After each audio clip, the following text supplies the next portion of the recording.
Hello students, how are you? I hope all are well. Welcome back class 7 chapter 10 respiration in organism. In this chapter dear student we will discuss about the respiration. What is the process of respiration?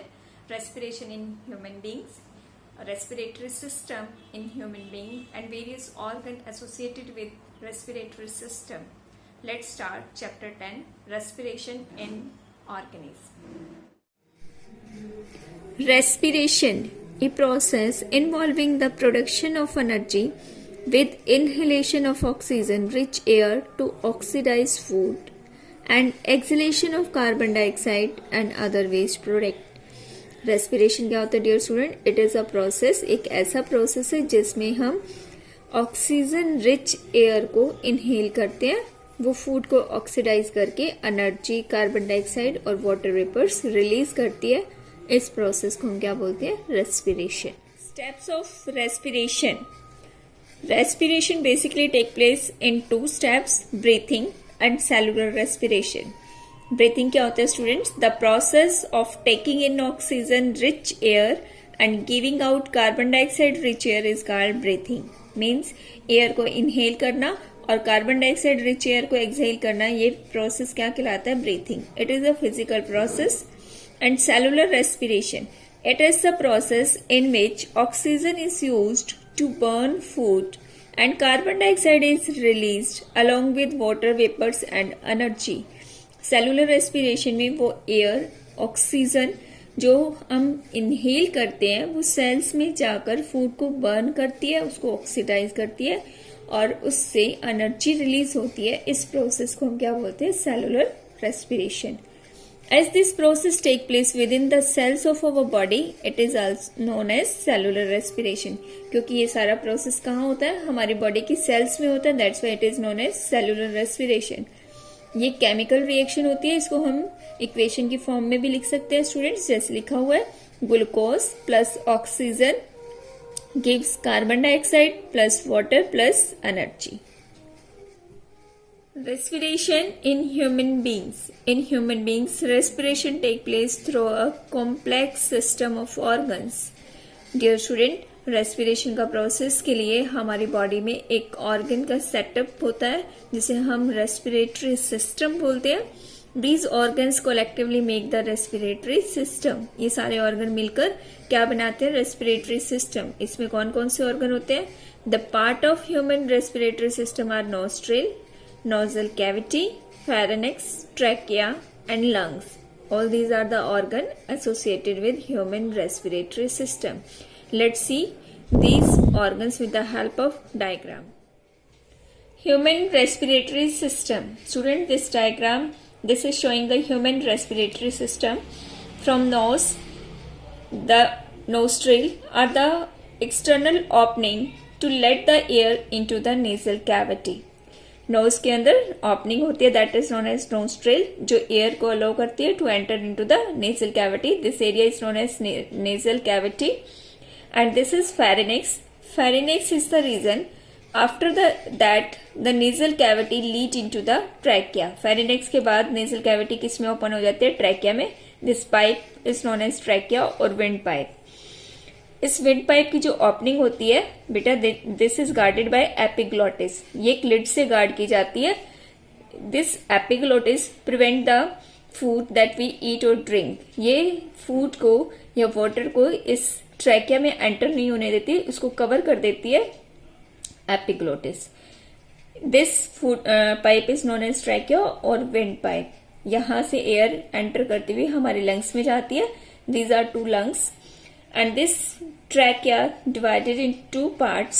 2 parts में divide होती है. That 2 parts is known as bronchus. And these bronchus further divided into small branches that is known as bronchioles.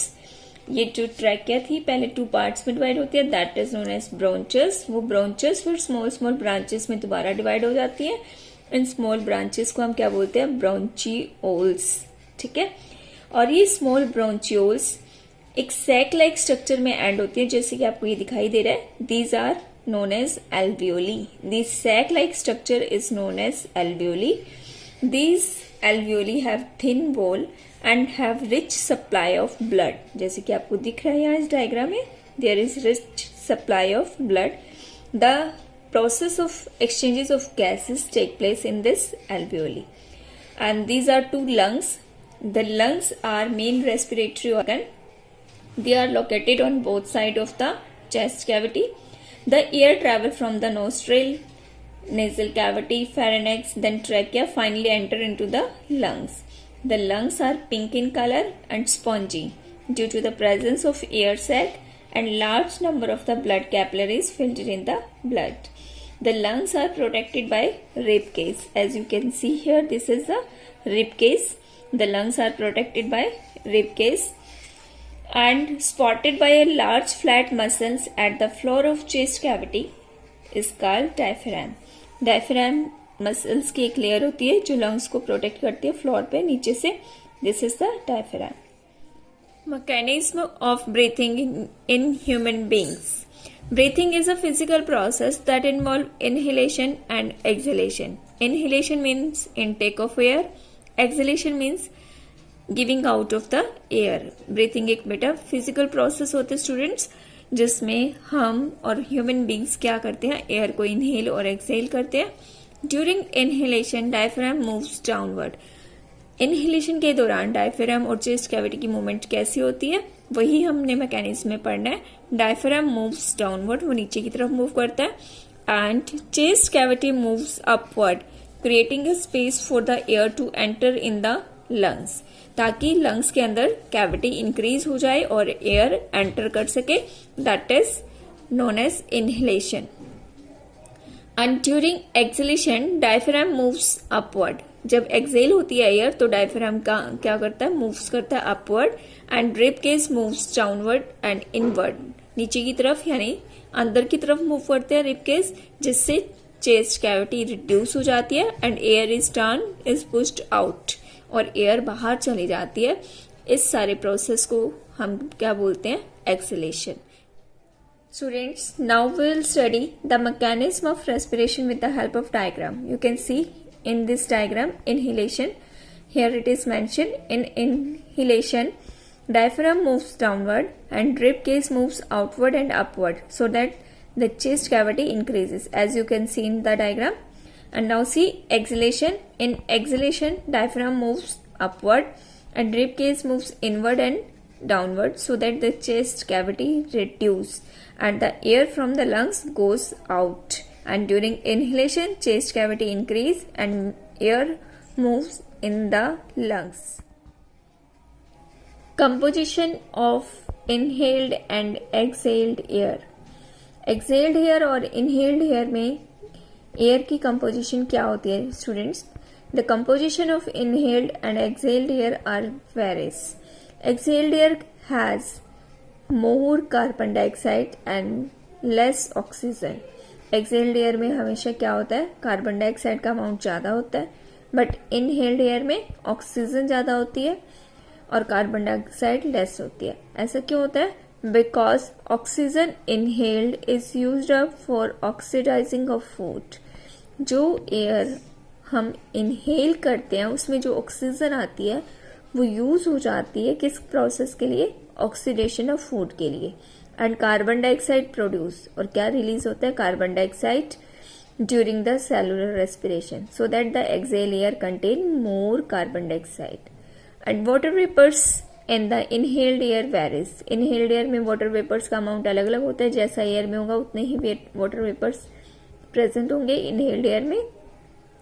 But exhaled air is saturated.